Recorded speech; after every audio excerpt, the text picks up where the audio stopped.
पूरे भारत देश में सारी बहनें भक्तामृत हीलिंग कर रही हैं। बहुत अच्छा काम है इस समय, क्योंकि बहनों के अंदर जो करुणा भाव है, जो ममत्व भाव है, वात्सल्य भाव है, इस भाव के प्रभाव से मंत्रों का भी प्रभाव सामने वाले व्यक्ति पर पड़ता है।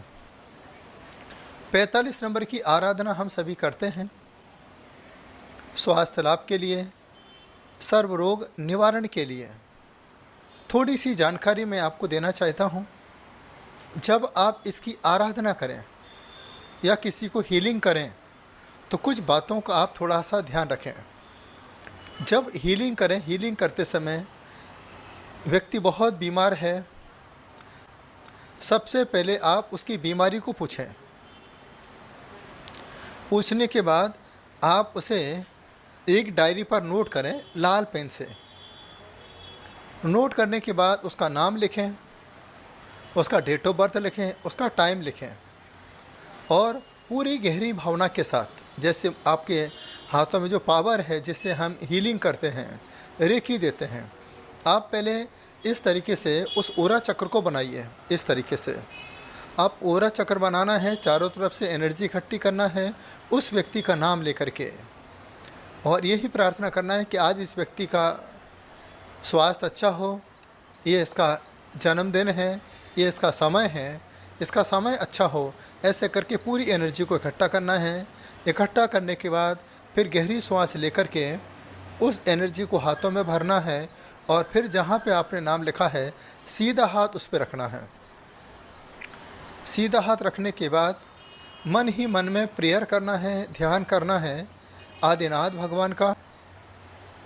तो वो साइंटिस्ट हैं, मानतुंगाचार्य का वो डॉक्टर हैं। जो कुछ भी आज मानतुंग स्वामी के पास आया है, आदिनाथ भगवान के प्रभाव से आया है। गहरी सांस लेकर के आचार्य मानतुंग स्वामी को प्रणाम करें, प्रेयर करें कि जो कुछ भी आपने पाया है भक्तांबर पर मुझे बहुत श्रद्धान है। मुझे मानकर नहीं, भक्तांबर के श्रद्धान को मानकर यह जीव हमारे पास आया है। हे दिव्य शक्तियाँ, इस व्यक्ति को स्वास्थ्य लाभ हो। एक गहरी सांस लेकर के उस फोटो पर बार बार 3 बार ऐसे हाथ ऊपर करके उस पर आप अपनी एनर्जी का शक्तिपात करें। उसके बाद जो व्यक्ति जहाँ पर हो, सबसे पहले उसको बोलना है कि अपना पैर यदि लेटा हो, पूर्व दिशा में उसे पैर करना है, क्योंकि सबसे पहले एनर्जी पूर्व दिशा से आती है। सूर्य पूर्व दिशा से निकलता है, सारी एनर्जी का शुभारंभ पूर्व दिशा से होता है। आप उसको पैर करा दीजिए। बैठा हो, उसे पूर्वमुखी कंपास से देख करके उसका मुंह होना चाहिए। उसके बाद सामने वाले व्यक्ति को बोलना है कि मैं यहाँ से काव्य पाठ कर रहा हूँ या कर रही हूँ। आपको पूरे मनोयोग के साथ इस काव्य को आत्मसात करना है। आत्मसात करने से मतलब जैसे ही मैं पहली लाइन बोलूँ, आपको श्वास पेट में भरना है और पेट को फुलाना है, क्योंकि यहाँ पर पेट को फुलाने की बात की है। जलोदर की बीमारी में जब पेट फूल जाता है, ऐसी भावना हमें यहाँ पर रखना है। और उसके बाद पढ़ने के लिए क्या करना है, अब सामने वाला व्यक्ति बहुत दुखी है, इस प्रकार की मुद्रा बनाइए जिसे अभय मुद्रा कहते हैं। ये अभय मुद्रा देखिए पोर्शन है, इस पोर्शन के माध्यम से और पूरी गहरी सांस लेकर के पूरे मनोभाव के साथ फिर हमें वहाँ तक हीलिंग पहुँचाना है प्रेयर करते हुए। अब कैसे पढ़ना है पाठ, वो मैं आपके बीच में रखता हूँ। उसे महसूस कराना है कि जो बीमारी आपको हुई है पेट से चलकर हुई है, पेट के माध्यम से ही पूरे शरीर में बीमारी होती है। तो मानतुंग आचार्य यहाँ पर पेट पर ही अपना ध्यान केंद्रित करा रहे हैं। तो पढ़ना कैसे है, गहरी सांस लेकर के उद्भू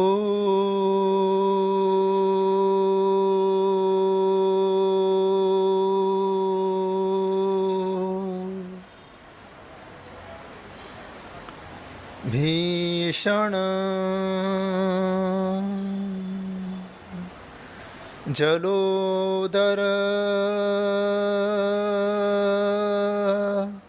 भार भुग्नाः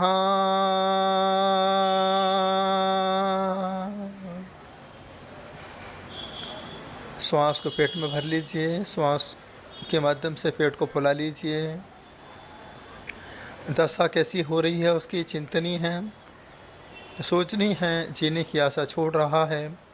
फिर इसी भाव के साथ सामने वाला व्यक्ति बहुत परेशान है। सोच्याम दशा मुपगताच्युत जीविता सहा।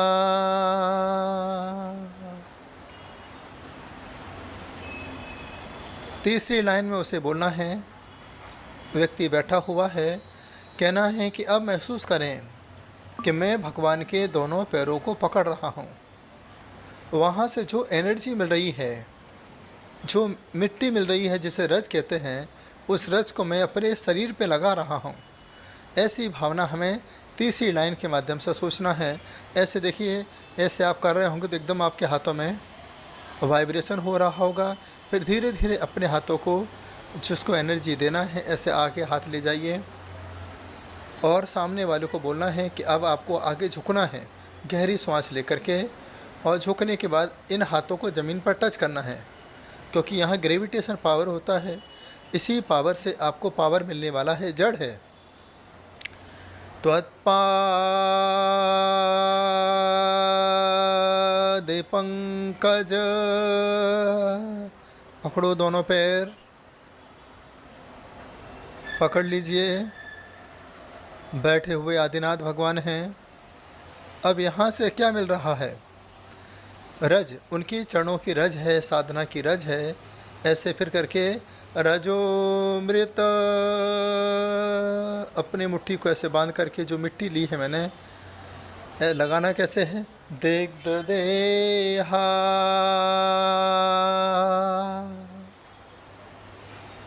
जैसे देना है वहाँ पर भी आपको ऐसा महसूस करना है कि हम उसके तन पर मिट्टी लगा रहे हैं। और चौथी जो लाइन है, मर्त्य मतलब मनुष्य कैसा हो रहा है। अब हमें यहाँ पर चौथी लाइन हैप्पी भावना के साथ, मर्त्या भवन्ति भवतो, मर्त्या भवन्ति मकरध्वज तुल्यरूपाः। वह मनुष्य मकरध्वज कामदेव के समान सुंदर हो रहा है। इस प्रकार से आप सामने वालों को हीलिंग करें।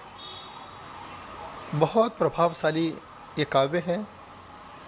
इस तरीके से आप कम से कम 9 बार वहाँ तक अपनी एनर्जी को पहुँचाएं। और जो हीलिंग कर रहे हैं उसके बाद थोड़ा ध्यान रखें, जो नमक आपने रखा है इसे दोनों मुट्ठी में भरें और अपने ऊपर से उतार लें। उतारें, फिर इसके बाद एंटी क्लॉकवाइज, पहले क्लॉकवाइज होता है जब एनर्जी देते हैं, और उतारना है कि वो एनर्जी हमारे अंदर हावी ना हो। तो एंटी क्लॉकवाइज करके उस नमक के पानी से आपको हाथ धो लेना चाहिए, जिससे हमारे ऊपर संसार की कोई नकारात्मक ऊर्जा हावी ना हो सके। इस प्रकार से जो हीलिंग करते हैं, इस प्रकार से जो 45 नंबर काव्य की साधना करते हैं, सिर के दर्द हो चाहे पेट का दर्द हो, कैंसर जैसी बीमारी को भी ये काव्य ठीक करता है। इसके लिए सबसे अच्छा उपाय है कि आप सबसे पहले इस काव्य का यंत्र बना लीजिए, उसे पानी में रखिए, एक दीपक रखिए, उस दीपक में भी 45 नंबर काव्य का यंत्र हो।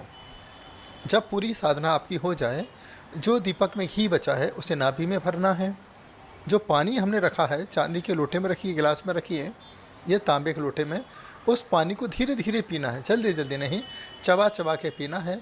तब जाके 45 नंबर काव्य आपके लिए बहुत प्रभावशाली हो सकता है। सारी बीमारी पेट से पैदा होती है। मेरी भावना है आप स्वस्थ रहें, निरोगी रहें, प्रसन्नचित रहें और 45 नंबर काव्य आपके लिए वरदान साबित हो, यही मेरी भावना है। ओम नमः।